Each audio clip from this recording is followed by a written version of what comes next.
आजादी की लड़ाई में नेताजी सुभाष चंद्र बोस का योगदान कितना है, एक छोटी सी घटना से यह स्पष्ट हो जाएगा। भारत को जब 1947 में आजादी मिली, उस समय इंग्लैंड के, ब्रिटेन के प्रधानमंत्री थे मिस्टर एटली। 1945 से 1951 तक वो ब्रिटेन के प्रधानमंत्री रहे।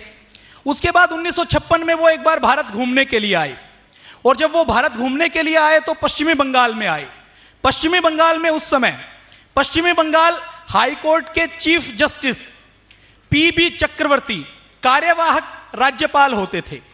उनके राज्यपाल के आवास में वो ठहरे। राज्यपाल महोदय ने, चक्रवर्ती महोदय ने उनसे बहुत सी लंबी बातचीत की, अलग अलग विषयों के ऊपर बातचीत की जो अलग अलग पुस्तकों में लिखी गई है। छोटी सी जो उन्होंने बात की वो नेताजी के बड़े व्यक्तित्व को उजागर करने के लिए काफी है। चक्रवर्ती जी ने एटली से पूछा कि 1947 में आपने भारत को आजाद क्यों किया? 1942 में भारत छोड़ो आंदोलन चला, उसको आपने कुचल दिया था, उसको दबा दिया था। महात्मा गांधी का वह आंदोलन मुरझा चुका था। 1945 में विश्व युद्ध में विजय आपने प्राप्त कर ली थी। विश्व युद्ध में ब्रिटेन ने, अमेरिका ने और आपके मित्र देशों ने पूरी विजय प्राप्त की थी। और अब तो आपके पास परमाणु बम जैसे हथियार हैं। आपने जो भारत में निर्माण किया है, संसद का निर्माण किया है, राष्ट्रपति भवन का निर्माण किया है, जितनी भी इमारतें आपने बनाई हैं, आज अंग्रेजों को गए हुए 65 साल हो चुके हैं। आप देखते हैं कि उनकी सारी इमारतें बहुत मजबूत बनी हुई हैं। उनके डाक बंगले, उनके रेस्ट हाउस, उनके गेस्ट हाउस, उनके क्लब, सब बहुत मजबूत बने हुए हैं। उनकी रेल की पटरियां वो भी इतनी मजबूत है कि 65 सालों बाद चल रही हैं और आगे 100 साल तक चलती रहेंगी। इसका मतलब यह है कि अंग्रेज 1947 में या अंग्रेज 1947 से पहले बहुत जल्दी भारत से जाने के लिए नहीं आए थे। उनकी योजना यह थी कि वो भारत को 100, 200, 500, 1000, 2000 सालों तक लूटते रहेंगे और लगातार अपना नौकर, अपना गुलाम बनाकर रखेंगे।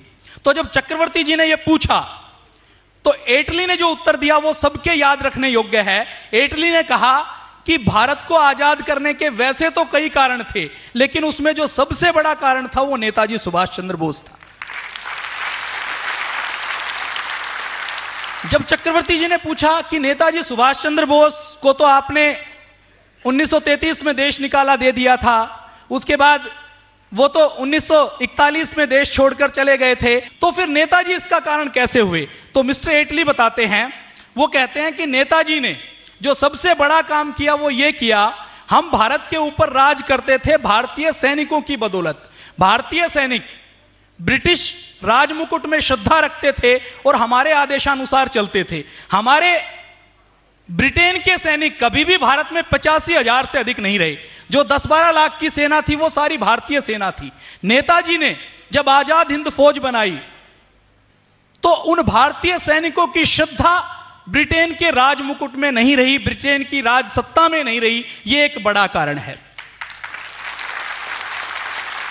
एटली ने आगे बताया कि जैसे ही आजाद हिंद फौज ने भारत के रास्ते से, बर्मा के रास्ते से, नागालैंड, मणिपुर के रास्ते से भारत पर आक्रमण किया और नेताजी ने जब चलो दिल्ली का नारा दिया, तो उस समय भारत के अंदर जितने सैनिक थे, भारत की नौसेना ने विद्रोह कर दिया। कराची, रंगून, मद्रास, तमिलनाडु, सब जगह नौसेना ने अपने हथियार डाल दिए और बंदूकों का मुंह अंग्रेजों की साइड कर दिया।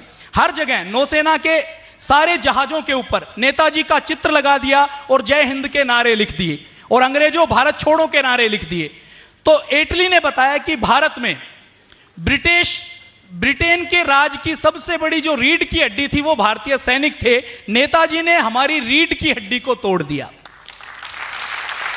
और आजाद हिंद फौज के संघर्ष के बाद पूरा देश ऐसे जलने लगा जैसे ज्वालामुखी जल रहा है। और हमें ऐसा लगा कि हम ज्वालामुखी के मुहाने पर बैठे हैं। अगर हमने जल्दी से भारत को नहीं छोड़ा, भारत को आजादी नहीं दी, तो ये सब हमें जलाकर राख कर देंगे।